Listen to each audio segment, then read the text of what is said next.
పద్మావతి పరిణయం రాసినవారు ఎన్ సీతారామరావు గారు. పంచపాండవుల సంతతివాడైన వత్సదేశపు రాజు ఉదయనుడు తన మంత్రి అయిన యౌగంధరాయుడి సహాయంతో ఉజ్జయిని రాకుమార్తె వాసవదత్తదేవిని పెళ్లి చేసుకున్నాడు. వాసవదత్త అపురూప లావణ్యవతి. వత్సరాజుకు రాజకార్యాలలో ఆసక్తి లేదు. మొదటి నుంచి అతనికి సంగీతమందు వేటయందు మక్కువ జాస్తి. ఇప్పుడు వాసవదత్తాదేవి అతని మనస్సును పూర్తిగా ఆక్రమించింది.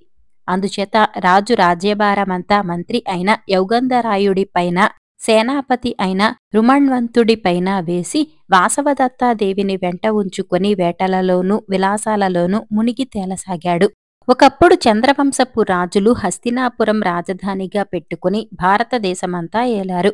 కాని ఉదయనుడి కాలానికి సామ్రాజ్యమంతా పోయి వత్సంగ దేశం మాత్రమే మిగిలింది.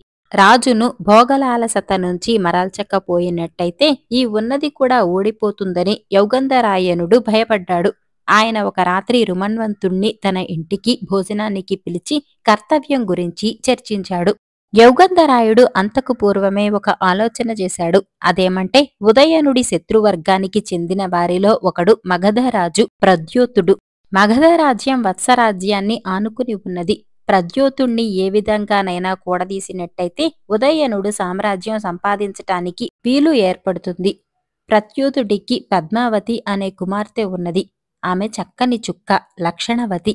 ఆమెను ఎలాగైనా ఉదయనుడికి వివాహం చేసినట్టయితే పని కొనసాగుతుందని యౌగంధరాయుడు ఆలోచించాడు. మీ కుమార్తెను మా రాజుకిచ్చి చేయండి అని యౌగంధరాయుడు మగధరాజుకు కబురు పంపాడు కూడా. కాని మగధరాజు ఒప్పుకోలేదు. వాసవదత్తాదేవి తప్ప మరే చింత లేని ఉదయనుడికి నా కుమార్తెనెలా వివాహం చెయ్యను అని ఆయన ఎదురు ప్రశ్న వేశాడు. వాసవదత్త తన చెంత ఉండగా ఉదయనుడు మరొకరిని పెళ్లాడడు. అతడికి రాజ్యలాభం కలగాలంటే ఉదయనుడి నుంచి వాసవదత్తను వేరు చేసి తీరాలి. దానికి కూడా ఒక ఉపాయం ఆలోచించాడు యౌగంధరాయనుడు. రాజు దూరంగా ఉన్న సమయంలో వాసవదత్త చనిపోయినట్టు సాక్ష్యం సృష్టించి ఉదయనుణ్ణి పద్మావతితో వివాహానికి ఒప్పించాలి. వివాహం అయ్యేదాకా వాసవదత్తను ఎక్కడైనా దాచి ఉంచాలి. ఈ ఉపాయం విని రుమణ్వంతుడు నివ్వెరపోయాడు. వాసవదత్త చనిపోయిందంటే ఉదయనుడు మతిభ్రష్టుడు కావచ్చు, మరణించనూ వచ్చు. పైగా ఈ ఆలోచనకు వాసవదత్తాదేవి అంగీకరించాలి. ఆమె అన్నగారైన గోపాలకుడికి కూడా నిజం తెలిపి ఉంచటం మంచిది అని సలహా ఇచ్చాడు రుమణ్వంతుడు.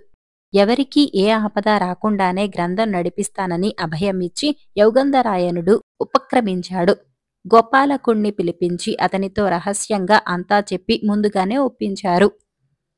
మర్నాడు యౌగంధరాయుడు ఉదయనుడి వద్దకు పోయి, దేవా, మనం లావాణకం పోదాం. అది మన రాజ్యానికి పొలిమేర. చాలా సుందరమైన ప్రదేశం.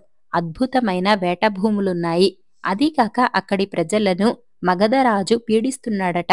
వెళ్లి విచారించటం మన ధర్మం అన్నాడు. ఉదయనుడు వాసవదత్తతోనూ గోపాలకుడితోనూ పరివారంతోనూ లావణాకానికి బయలుదేరాడు. యౌగంధరాయనుడు, వసంతకుడు మొదలైన వారు కూడా వెంట వెళ్లారు. అక్కడికి పోయినది మొదలు ఉదయనుడు వేటపిచ్చిలో పడిపోయాడు.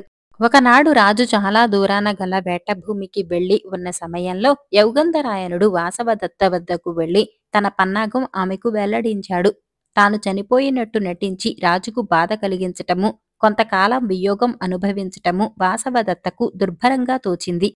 అయినప్పటికీ యౌగంధరాయనుడిపై గల గురుభావం చేత తన భర్తకు సామ్రాజ్య ప్రాప్తి కలుగుతుందనే నమ్మకం చేత వాసవదత్త యౌగంధరాయనుడు చెప్పిన దానికి ఒప్పుకున్నది. యౌగంధరాయనుడు వాసవదత్త చేత బ్రాహ్మణ స్త్రీ వేషం ధరింపచేశాడు. వసంతకుణ్ణి ఒంటికన్ను గల బ్రహ్మచారిగా తయారు చేశాడు. తానొక ముసలి బ్రాహ్మణ రూపం ధరించాడు. ముగ్గురూ బయలుదేరి పొలిమేర దాటి మగధకు ప్రయాణమయ్యారు. వారు వెళ్లగానే రుమణ్వంతుడు వాసవదత్త ఉండే ఇంటికి నిప్పు పెట్టాడు. నలుగురూ చేరేసరికి ఇల్లు పూర్తిగా కాలిపోయింది. వాసవదత్తాదేవి, వసంతకుడు అందులో కాలిపోయారని రుమణ్వంతుడు దుఃఖంతో చెప్పాడు. అందరూ శోకాలు పెట్టారు. ఆ రోజుకు వేట ముగించుకుని బసకు వస్తూనే ఉదయనుడి దుర్వార్త విని స్పృహ తప్పి పడిపోయాడు. తిరిగి స్మారకం వచ్చాక ఉదయనుడు తన ప్రియభార్య కోసం ఎంతగా దుఃఖించి ఉంటాడో తెలియదు కాని వాసవదత్త సోదరుడైన గోపాలకుడు తన చెల్లెలి మరణ వార్తకు కొద్దిపాటి విచారమే కనపరచటం చేత ఉదయనుడు తన దుఃఖాన్ని అణుచుకోవలసిన వాడయ్యాడు. ఈలోపుగా మారువేషాలలో ఉన్న యౌగంధరాయనుడు, వాసవదత్త, వసంతకుడు రాజోద్యానవనం చేరి అక్కడ ఉన్న రాజకుమారి పద్మావతిని కలుసుకున్నారు. ఆమెతో యౌగంధరాయనుడు ఈ విధంగా చెప్పాడు. అమ్మా, ఈమె నా కుమార్తె అవంతిక. దీని భర్త దురలవాట్లకు లోనై దీనిని విడిచిపెట్టి దేశాల మీద పోయాడు. నేను వాణ్ణి వెతికి తెచ్చేదాకా దీనిని నీ వద్ద ఉంచుకొని పుణ్యం కట్టుకో. నా కుమారుడు కూడా దాని వద్దనే తోడుగా ఉంటాడు. అసలే దుఃఖితురాలై ఉన్న వాసవదత్తను ఆమె సౌందర్యాన్ని చూడగానే పద్మావతి హృదయం కరిగిపోయింది. ఆమెను తన వద్ద ఉంచుకోటానికి పద్మావతి ఒప్పుకున్నది. కార్యం సానుకూలమై యౌగంధరాయనుడు వెళ్ళిపోయాడు. వాసవదత్త వసంతకుడితో పాటు పద్మావతి వెంట అంతఃపురానికి వెళ్ళింది. ఆమె మనసు అప్పుడే తన భర్త కొరకు తపించసాగింది. కాని ఆమె అంతఃపురంలో సీతాదేవి చిత్తరువును చూసి ఆ మహాతల్లి వియోగం ముందు నాదెంత అని మనసును నిగ్రహించుకున్నది. కొద్ది రోజులు గడిచాక యౌగంధరాయనుడు మగధరాజుకు కబురు చేశాడు. లావణకమందు వాసవదత్తాదేవిని పోగొట్టుకున్నది మొదలు మా రాజు శోకసముద్రంలో మునిగి ఉన్నాడు. ఆయన శోకాన్ని తొలగించగలందులకు మీ కుమార్తెను పద్మావతీదేవిని మా రాజుకిచ్చి పాణిగ్రహణం చేయించండి. ఈసారి మగధరాజు అంగీకరించాడు. ఉదయనుడు తన అల్లుడవుతాడని గర్వించాడు కూడా. వారం రోజులలో శుభముహూర్తం ఏర్పాటు చేశారు. ఈ వార్త వినగానే పద్మావతి ఆనందానికి, వాసవదత్త దుఃఖానికి మేరలేదు. సరిగా ముహూర్తానికి ఉదయనుడు సపరివారంగా వచ్చి చేరాడు. మహావైభవంగా వివాహం జరిగిపోయింది. అగ్నిసాక్షిగా ఉదయనుడు పద్మావతిని వివాహమాడే సమయంలోనే యౌగంధరాయనుడు మగధరాజు చేత వత్సదేశపు రాజుకు శాశ్వత మైత్రి ప్రమాణం కూడా చేయించాడు. రాజగృహమంతా కళకళలాడుతూ సందడిగా వైభవంగా ఆనంద సముద్రంలో తేలి ఆడుతుంటే వాసవదత్తాదేవి ఏ మూలో దాగి ఉండి వివాహం నిర్విఘ్నంగా కొనసాగనిచ్చింది. పెళ్లి పూర్తి కాగానే ఉదయనుడు తన నూతన వధువుతో లావణాకానికి తిరిగి వచ్చేశాడు. పద్మావతి పరివారంతో పాటు అందరికీ వెనుకగా వాసవదత్త కూడా వచ్చేసింది. వత్సరాజైన ఉదయనుడు పద్మావతిని పెళ్లాడేడే కాని అతను వాసవదత్తను ఒక క్షణమైనా మరువలేదు. భర్త యొక్క మనస్థితి ఊహించినదై వాసవదత్త పద్మావతికి తనలాగే పూలు ముడిచి తిలకం దిద్ది భర్త వద్దకు పంపి తాను తన అన్నగారైన గోపాలకుడుండే విడిదికి పోయింది. అన్నా చెల్లెళ్ళు ఒకరినొకరు కౌగిలించుకుని దుఃఖించారు. ఆ సమయంలో అక్కడికి వచ్చిన యౌగంధరాయణ రుమణ్వంతులు మొదలుకొని అందరి కళ్ళు చెమ్మగిల్లాయి. ఇక్కడ రాజు శయనమందిరంలో తన కొత్త భార్య ధరించిన పూలు తిలకము చూసి నివ్వెరపోయాడు. నీకీ అలంకరణ ఎవరు చేశారు అని ప్రశ్నించాడు ఉదయనుడు. పద్మావతి ఆశ్చర్యపడుతూ జరిగిన సంగతి వివరించింది. ఒక వృద్ధ బ్రాహ్మణుడు అవంతిక అనే కుమార్తెను నా వద్ద రక్షణకు ఉంచాడు. ఆమె చాలా నేర్పుగలది. ఆమె స్వయంగా ఇవాళ నాకీ అలంకరణ చేసింది. ఆమె ఎక్కడ ఉన్నది అన్నాడు రాజు. పద్మావతి తన చెలికెత్తెలను పిలిచి అవంతికను పంపమనేసరికి ఆమె ఇక్కడ లేదమ్మా, గోపాల మహారాజు గారి విడిదికి వెళ్ళింది అన్నారు చెలికెత్తెలు. అక్కడికెందుకు వెళ్ళింది?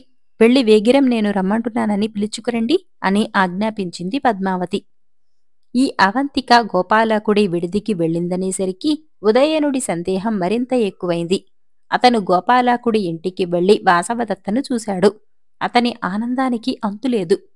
యౌగంధరాయనుడు రాజుకు క్షమాపణ చెప్పుకుంటూ, దేవా, ఇదంతా నా కల్పనే. మీకు సామ్రాజ్యం సంపాదించి పెట్టాలనే ఉద్దేశంతో మగధ రాజ్యంతో సఖ్యం కలపటానికి ఈ వివాహం జరిపించాను అన్నాడు.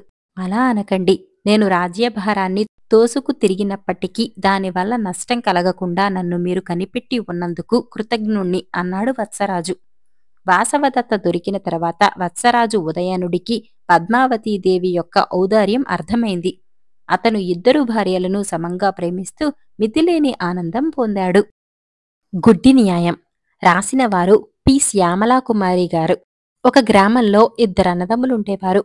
పెద్దవాడు మోతుబరి, చిన్నవాడు పేదరైతు. చిన్నవాడు ఒకసారి పొలానికి మన్ను తోలవలసి వచ్చి అన్న దగ్గరకు వెళ్లి ఎడ్లు బండి ఇవ్వమని అడిగాడు. ఎడ్లకు బాగా ఉలవలు పెట్టి చీకటి పడేలోగా బండి వప్పగించే షరతు మీద అన్న ఒప్పుకున్నాడు.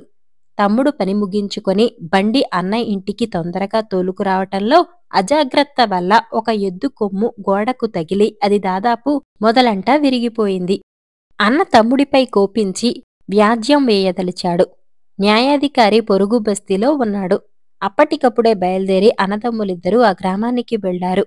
ఆ ఊరి పెద్ద రైతు ఇంట్లో ఆ రాత్రికి ఉన్నారు. పెద్ద రైతు అన్నను చాలా మర్యాద చేశాడు కాని తమ్ముణ్ణి పలకరించనైనా లేదు. తమ్ముడు మధ్య ఇంట్లో ఒక బల్ల మీద పడుకున్నాడు. అలిసిపోయి ఉండటం చేత అతనికి కాస్త కునుకు పట్టింది. కలత నిద్రలో అతడు బల్ల మీద పొల్లిగిలి కింద పడ్డాడు. కిందనే చాప మీద పెద్ద రైతు మనవడు ఏడాది వయసువాడు పడుకోపెట్టి ఉన్నాడు. తమ్ముడు ఆ చంటి బిడ్డ మీదనే పడ్డాడు. ఆ బిడ్డ కాలు కాస్త విరిగిపోయింది. వైద్యుడు వచ్చి చూసి అవిటి కాలుతో పెరుగుతాడని చెప్పాడు. పెద్ద రైతుకు చాలా కోపం వచ్చింది. అతడు కూడా పేద రైతు మీద వ్యాజ్యం వేయ నిర్ణయించి న్యాయస్థానానికి బయలుదేరాడు. పెద్ద రైతు ఇంటి నుంచి న్యాయస్థానానికి వెళ్లేదారిలో ఒక కాలవ, దానిపైన ఎత్తుగా వంతెన ఉన్నాయి. పేద రైతు అన్న, తమ్ముడు ఈ వంతెనపైకి వచ్చేసరికి తమ్ముడికి ఆత్మహత్య చేసుకుందామనిపించింది. తాను చేసినవి రెండూ తప్పులే కాదని ఏ న్యాయాధికారి మాత్రం ఎలా అంటాడు? అసలే దరిద్రపు జీవితం, అందులో జైలు బాధ కూడా దేనికి? ఈ విధంగా ఆలోచించుకుని పేద రైతు వంతెన మీద నుంచి కాలువలోకి గెంతేశాడు.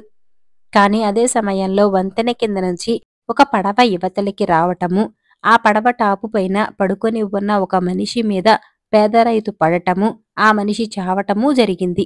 చచ్చిపోయిన వాడి కొడుకు పేద రైతును నానా తిట్లు తిట్టి ఫిర్యాదీలలో ఒకడుగా చేరి న్యాయస్థానానికి బయలుదేరాడు. పేద రైతు హృదయం భగ్గున మండసాగింది. తాను ఏం చేసినా నేరమే అవుతున్నది. ఏం చేసేటట్టు?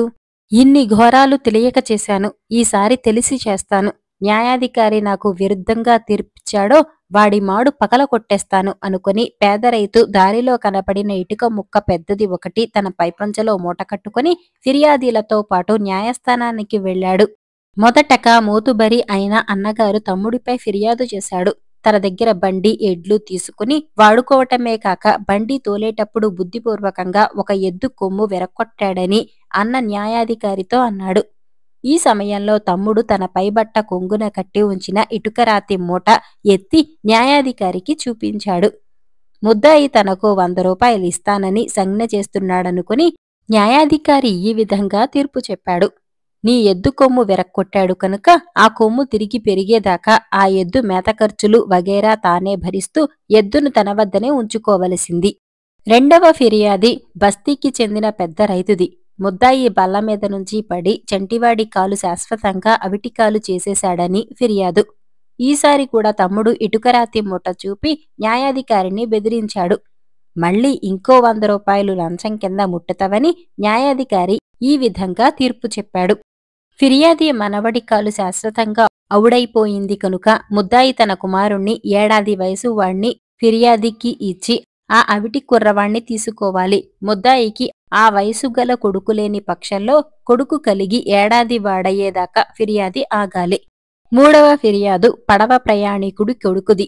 ముద్దాయి వంతెన మీద నుంచి పడవ పైభాగాన ఉన్న ఫిర్యాది తండ్రిపై దూకటం చేత ఫిర్యాది తండ్రి చనిపోయాడు. ఇందుకుగాను ముద్దాయికి తగు శిక్ష విధించాలి. మూడోసారి పేద రైతు తన మూటను న్యాయాధికారికి గట్టిగా చూపాడు. తనకు 3వ వంత లంచం ముట్టబోతుందనుకొని న్యాయాధికారి సంతోషించి ఈ విధంగా తీర్పు చెప్పాడు. ముద్దాయి పడవపై ప్రయాణం చేయాలి. ఆ పడవ సరిగా వంతెన కిందుగా వచ్చినప్పుడు చచ్చిపోయిన వాడి కుమారుడైన ఫిర్యాది వంతెనపై నుంచి ముద్దాయి మీదకి దూకాలి. విచారణ ముగిసింది. ఈ గండాలు 3 గడిచి బయటపడినందుకు సంతోషిస్తూ పేద రైతు బయటకు వస్తూ ఉండగా న్యాయాధికారి బంట్రోతు అతడి దగ్గరకు పరిగెత్తుకుంటూ వచ్చి, బాబుగారు, తమరినడిగి వెంటనే 300 పట్టుకురమ్మంటున్నారు అంటూ తొందర చేశాడు. 300 అన్నాడు పేద రైతు. 3 కేసులకు లంచమిస్తానని మూట చూపించారటగా అన్నాడు న్యాయాధికారి బంట్రోతు. పేద రైతుకు మండిపోయింది. ఇదిగో చూడు, ఈ మూటలో ఉన్నది డబ్బు కాదు, ఇటుకరాయి. మీ న్యాయాధికారి నాకు విరుద్ధంగా తీర్పు చెప్పి ఉంటే తర్వాత ఏమైనా సరే దీంతో ఆయన బుర్ర పగలకొట్టేవాణ్ణి. ఆ పని చేస్తాననే సంజ్ఞ చేశాను. వెళ్ళి ఆయనతో చెప్పు అన్నాడతను. బంట్రోతు మాటలు విని న్యాయాధికారి, బతుకు జీవుడా, వాడికి విరుద్ధంగా తీర్పు చెప్పాను కాను, లేచిన వేళ మంచిదైంది అనుకున్నాడు. తమ్ముడు న్యాయస్థానం దాటిరాగానే అన్న వచ్చి చేతులు 2 పట్టుకుని, తమ్ముడు, అయిందేదో అయింది. నా ఎద్దును విడిచావంటే 100 రూపాయలిచ్చుకుంటాను. చాలా డబ్బు పోసి కొన్న ఎద్దు అన్నాడు. తమ్ముడు మారు మాట్లాడలేదు. అన్న ఇచ్చిన డబ్బు సంచిని మెదలకుండా రొండిన దోపుకున్నాడు. అన్న బ్రతికి బయటపడ్డాన్రా బాబు అనుకుంటూ వెళ్ళిపోయాడు. కొంత దూరం నడిచేసరికి పెద్ద రైతు వచ్చి పేద రైతుతో, చూడు బాబూ, అవుడో చెవుడో నా మనవణ్ణి నా ఇంటనే పెరగని, 4 పుట్లు మంచి ధాన్యం నా బళ్ల మీద తోలించి పెడతాను, ఇది కూడా ఉంచు. మా ఊరు వచ్చి మా ఇంట 2 పూటలుండకుండా వెళితే నేను ఊరుకునేది లేదు సుమా అంటూ చేతికి ఒక సంచి అందించాడు. తమ్ముడు పెద్ద రైతు ఇచ్చిన డబ్బు సంచి తీసుకొని వీలైనప్పుడు అతని ఇంటికి అతిథిగా వస్తానని చెప్పాడు. తర్వాత పడవ ప్రయాణికుడు అతన్ని సమీపించాడు. అయ్యా చూడండి, నేను మొదటి నుంచి వద్దంటుంటే మా వాళ్ళు పోరి ఫిర్యాదు చేయించారు. మీరు మాత్రం మా నాన్నను కావాలని చంపారు గనుకన మీరు నన్నెంతటితో వదిలిపెడితిరా, మీకు నా శక్తి కొద్దీ ఇచ్చుకుంటాను అంటూ బరువైన సంచి ఒకటి చేతికిచ్చి ఒక్క దండం పెట్టి దాటిపోయాడు. ఇంతకాలానికి తమ్ముడి దరిద్రం తీరిపోయింది. చెడు కూడా ఒక్కొక్కప్పుడు మంచికే వస్తుందనుకుంటూ అతను ఇంటికి వెళ్ళిపోయాడు. తర్వాత ఆ వచ్చిన డబ్బులో కొంత పెట్టి ఒక జత ఎడ్లను, మిగిలిన డబ్బుతో కొంత పొలం కొన్నాడు. ఆనాటి నుంచి సొంత వ్యవసాయం చేసుకుంటూ సుఖంగా జీవితం గడిపాడు. పరువైన బ్రతుకు రాసినవారు గోళ్ల శివాజీరావు గారు. ముస్లింలకు పవిత్ర యాత్ర స్థలమైన మక్కా నగరపు రాజవీధి వెంబడి ఒకనాడు ఇస్లాము మత ప్రవక్త అయిన మహ్మద్ నడిచి వెళుతున్నాడు. ఇంతలో ఒక ముష్టివాడు ఆయనను సమీపించి, అయ్యా, నిరుపేదకు ధర్మం చేయండి, అల్లా కటాక్షం ఉంటుంది అని యాచించాడు. మహ్మద్ ఆగి ముష్టివాణ్ణి పరిశీలించాడు. వాడు అట్టే వయసుగలవాడు కాడు. చేతిలో ఒక మూకుడున్నది. చిరిగిపోయి మాసి మట్టి కొట్టుకొని ఉన్న ఒక గొంగళి కప్పుకున్నాడు. వాడిలో దైన్యం ఉట్టిపడుతున్నది. ముష్టి ఎత్తుకోవలసినంత నిరుపేదవా అని అడిగాడు మహ్మద్. అయ్యా, ఈ ప్రపంచంలో నాకున్నదల్లా ఈ గొంగళి, ఈ మూకుడు మాత్రమే అన్నాడు బిచ్చగాడు. అయితే వాటిని నాకిచ్చేయ్ అన్నాడు మహ్మద్. మహ్మద్ ఉద్దేశం గ్రహించలేక బిచ్చగాడు తన గొంగళి, మూకుడు ఆయనకిచ్చేశాడు. వెంటనే మహ్మద్ వాటిని దారేపోయే వారికి అమ్మేశాడు. నిజానికి వాటికి విలువ ఏమీ లేదు. కాని అమ్మినవాడు మహ్మద్ కనుక వాటికి చాలా మంచి ధరే వచ్చింది. ఇది చూసి బిచ్చగాడు లబలబలాడాడు. అయ్యా, నాకున్న సొత్తు కాస్త అమ్మేశారు. గొంగళి లేకపోతే ఈ రాత్రికి నేనేం కప్పుకోను? మూకుడు లేకుండా ఎందులో అన్నం తినను? మహ్మద్ తాపీగా జవాబిచ్చాడు. నాయనా, అవి నీ సొత్తు కాదు, నీ అవమానం. అవి ఉన్నంతకాలం నీకు మానవత్వం లేదు. ఈ డబ్బు తీసుకుపోయి బజారులో గొడ్డలి ఒకటి కొనుక్కో, దానితో అడవిలో కట్టెలు కొట్టు, వాటిని తెచ్చి విక్రయించి ఆకలి బాధ, చలిబాధ తీరే ఉపాయం చూసుకో. ఇప్పటి నీ స్థితిలో పరువైన బ్రతుకు నీకు మొదట్లో బాధాకరంగానే ఉంటుంది. అయినా పట్టుదల వదలకు. 2 వారాల అనంతరం నాకు మళ్లీ కనిపించు అన్నాడు. గత్యంతరం లేక బిచ్చగాడు ప్రవక్త చెప్పినట్టే చేశాడు. గొడ్డలి ఒకటి కొన్నాడు. దానితో అడవికి పోయి కట్టెలు కొట్టి వాటిని అమ్ముకొని జీవించసాగాడు. 2 వారాలు గడిచాయి. ఆ వ్యక్తి తిరిగి ప్రవక్తను చూడవచ్చాడు. మహ్మద్ అతన్ని గుర్తించలేకపోయాడు. ఎందుకంటే ఇప్పుడా మనిషిలో ఏమీ దైన్యం లేదు. శరీరం దృఢంగా ఉన్నది. చూపులో చురుకుతనం వచ్చింది. చవక బట్టలే కట్టినా శుభ్రంగా ఉన్నాయి. అయ్యా, నాకు కొత్త జీవితం ప్రసాదించారు. ఒకరిని చెయ్యి చాచి అడగకుండా నా పొట్ట నేను పోసుకుంటున్నాను. ఇంకొకరిని పోషించగల స్థితిలో కూడా ఉన్నాను. నా ఆరోగ్యం కూడా బాగున్నది అన్నాడు మాజీ బిచ్చగాడు. నీవు నీ జీవితాన్ని బాగు చేసుకోవటమే కాక నీ మూలంగా ఈ దేశానికి కలుగుతున్న అవమానాన్ని తొలగించావు. ఇది యాత్రాస్థలం. ఇక్కడికి వేలకు వేలు జనం ప్రపంచం 4 మూలల నుంచి వస్తారు. నీ మాతృదేశంలో మానవత్వాన్ని కోల్పోయిన బిచ్చగాళ్లున్నారని వారు తమ దేశాలకు పోయి చెప్పుకుంటారు. అంతకన్నా అవమానకరమైనదేమైనా ఉందా? కాయకష్టం చేసి జీవించటం కన్నా పరువైన పని మనిషికి లేదు అని మహ్మద్ హితబోధ చేశాడు.